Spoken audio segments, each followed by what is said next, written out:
2 to 4 knots, and swells. The swells create less wind and they also shift the apparent wind all over, so it's very difficult to be a fast sailor in swells because the wind is shifting every time we go up a swell. So these guys are about to go up a swell, and that's going to create an apparent wind lift because the wind gets lighter as we go up, we get slower. And then right here, we get a little apparent wind header as we get going faster.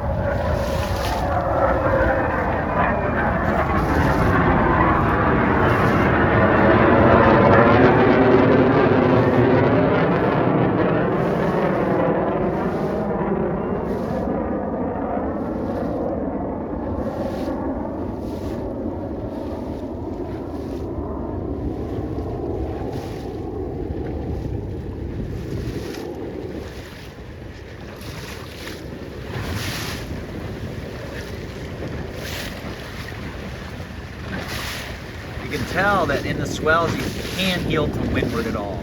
So you actually err on a 1 degree heel to leeward just a little bit, just to make it so the boat doesn't want to bear away. Theoretically, we should be tacking at as we head up the face of the swell. We're going up the face. They're right in the trough, which seems to work pretty good. Wow, that was good tacking this stuff.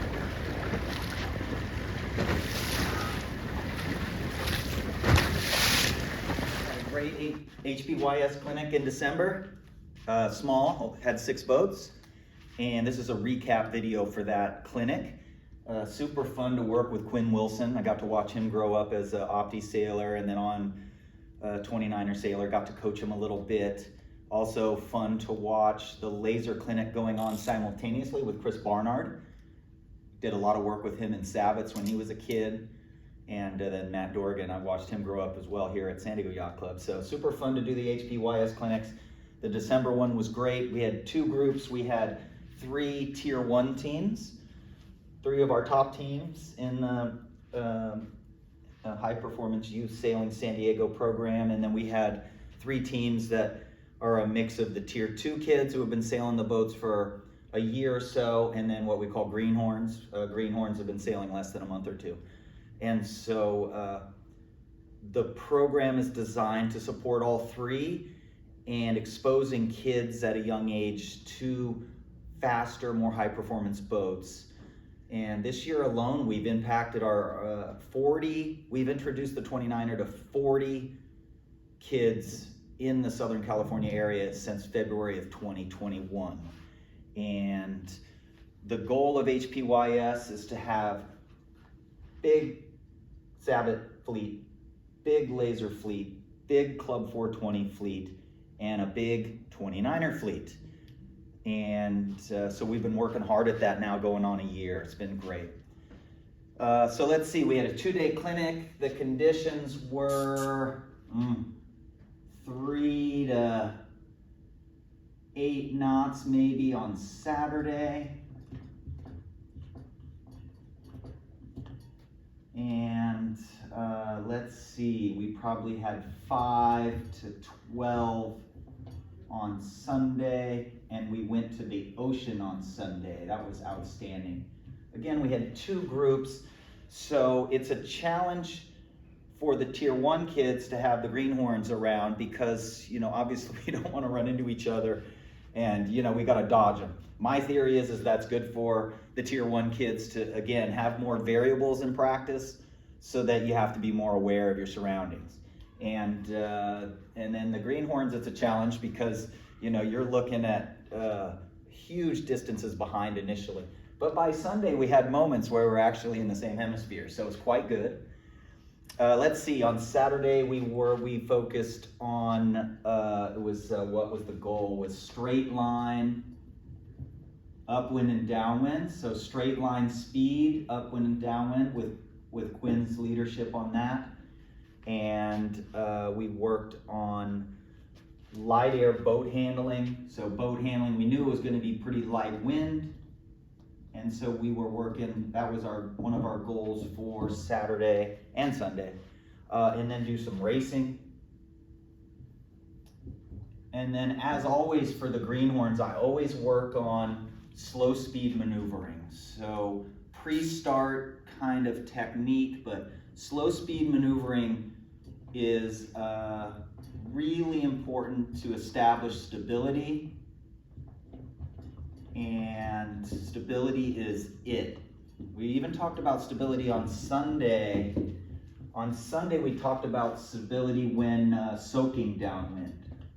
So when in soak mode, we talked a lot about being more stable, and stability means the mast is not rocking all over, the boat is not rocking all over. When you rock a skiff and you heel more than 3 or 4 degrees, 5 degrees to leeward, you drag the stern, which is designed to sail in much higher winds. The sterns are designed to sail in 9, 10 plus knots. And so in light air, they're a handicap if you heel more than about 5 degrees. So you're not rocking at all. We definitely talked about stability. Slow speed maneuvering establishes the foundation for stability and keeping the boat upright for the greenhorns, but also keeping the boat fast. Even in heavy air maneuvers, the boat is quite flat.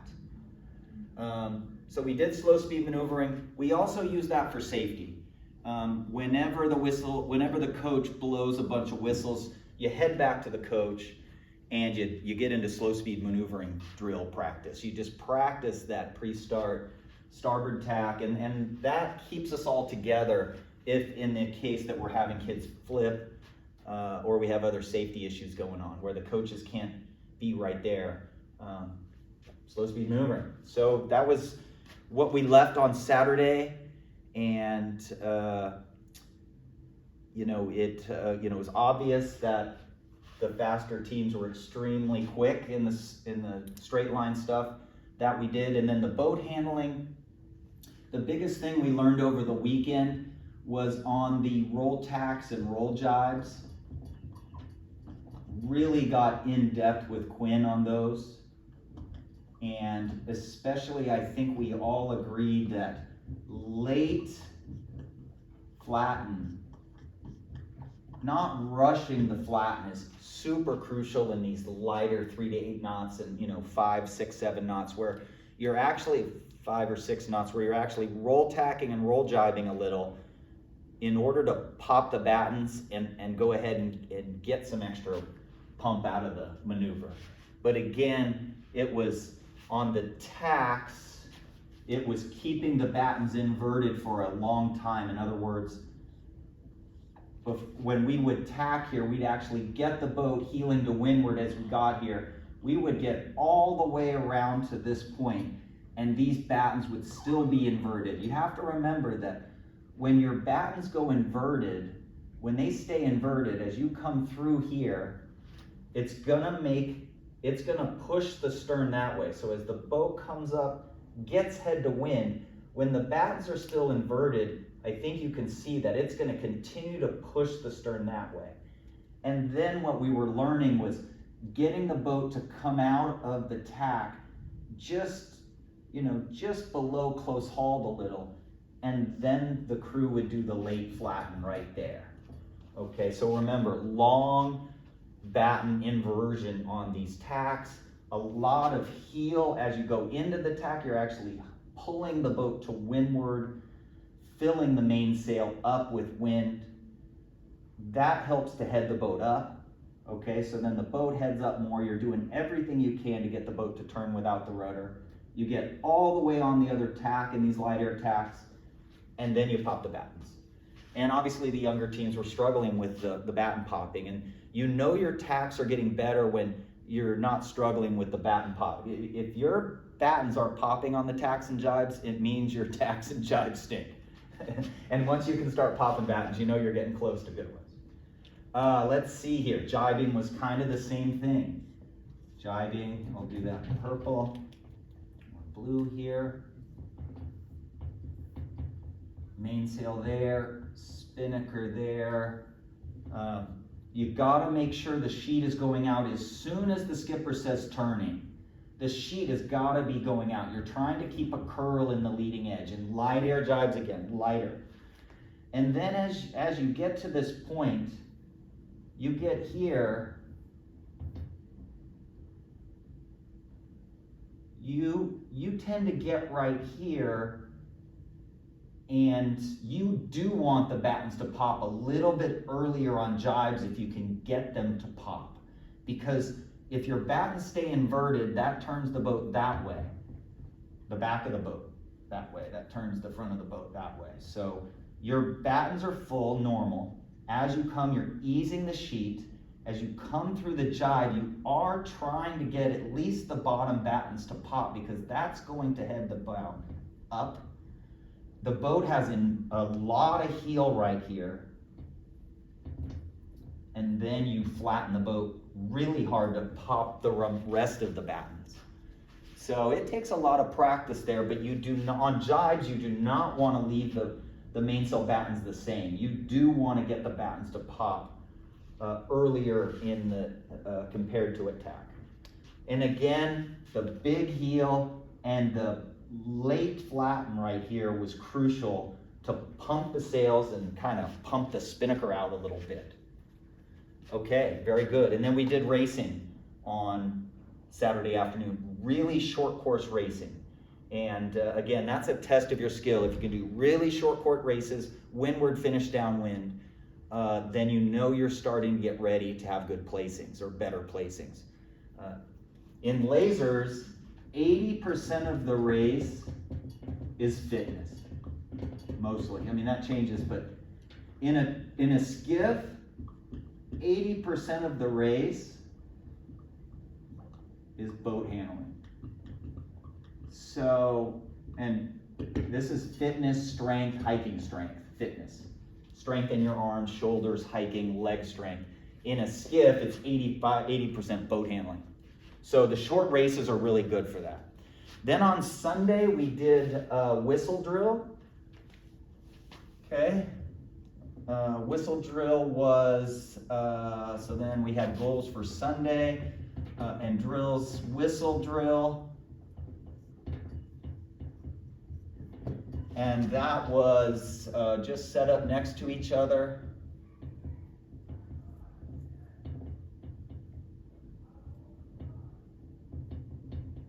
There we go. And then one whistle was crawl. I hope you can see this actually. One whistle was crawl. So again, what crawl is you backwind the jib and you pull up or down on the bottom of the jib too. But if the boat starts to tack as we do this thing, you've got to really pull the clew down and make sure the jib is backwinded hard. And you backwind the mainsail. So you invert your battens and push the boom out. That pushes the stern that way. And then this also this can cause the boat to want to go onto the other tack. So you backwind the jib that way and the boat goes like that. And then you turn down, leaving the battens inverted. Remember, inverted battens turns the bow this way. It turns the bow down. Back, so you're going this way, you want to stop the crawl, you keep the main out, and you let the jib go and make sure the jib is on the other side really loose. And, you'll pop back to about this spot. So a crawl, 2 was double tack, 2 whistles was double tack. You can do all these drills on your own. And then the next one was 5, 4, 3, 2, 1, go. So that meant starboard tack close hauled, or port tack close hauled if we were on the other tack. So again, 1 whistle was do the crawl. The crew moves forward, grabs the jib, backwinds hard. The skipper is pushing the boom out the other way, and the boat crawls that way. Take some practice. In heavier wind, what can happen is you backwind the mainsail like that, and it makes the boat go like this and actually start to tack, and you can really get stuck and messed up over there. So that's why you got to be really good on the jib. The crew's got to be really good on the jib. Just to wrap up Sunday, later flattens. So on Sunday, our consensus was 1 was late flattens on the tacks and jibes. Again, we had light air. Pretty light. We had stable in soak mode, which I already wrote that. One of our big goals was to get people more stable in soak mode. Another one was finding modes downwind. So on this day especially, we had a pretty wide range of wind, and so it was hard to decide what mode to go in. There was times where you were trapping, and there were times where you were running. I'm not going to try to answer those questions right now. You have to get out and sail a lot. Again, boat handling is also about decision making. And on Sunday, I think the good teams really did well at, when it was windier, they would be trapping and sailing a very straight mode. When it would get lighter, they'd immediately get the crew in the boat, straddling the mast, and they would, the skipper would be changing course more. The crew would hike out in the puffs, and the skipper would go lower, and before we'd lose any power, or as we'd lose power, the crew would slide in and the skipper would come back up. There was steering a little bit more. I can't really draw it all out. It's just time in the boat. So that was one of the bigger ones, that we worked on quite a bit. Again, what I say is get out and go sailing. Now the last one we talked about, and this was especially for the greenhorns, was the downwind, DW, the skipper looks for pressure. Okay, so the skipper looks for wind. The crew is staring at the kite. Whoever can trim their spinnaker the loosest without luffing will go the fastest. So the crew is trying to trim it as loose as possible with as little a curl as possible. The curls should be tiny. Takes a lot of practice. The skipper looks for wind downwind. So I think the Tier 1 kids and everybody agreed that's what's happening. That's what's happening mostly. As you get better as a team and you trust each other more, you start to share the looking around responsibility. You look for more pressure on the water. You look for boats that are going fast. You look at boats that are going upwind at a really weird angle, like all of a sudden you see a bunch of boats upwind of you on a big port tack lift or something. So those are the things the skippers are looking for. And as you get better, both the skipper and crew look around, but I suggest for like the first year as a team, the crew never looks down. The crew is always looking up when the spinnaker's up. Just making sure the spinnaker trim is just absolutely as loose as it can go without luffing. Okay, well I think I got to wrap this up. The big regatta that's coming up is March 25, 26, 27 is the is the 29er Midwinters West in Long Beach. There's a 29er regatta coming up February 6th, a luff-in here, a really low pressure regatta February 6th. And then go to sdyc.org/juniors to look up the calendar and see any other events, clinics and things. Okay, thank you guys, great clinic.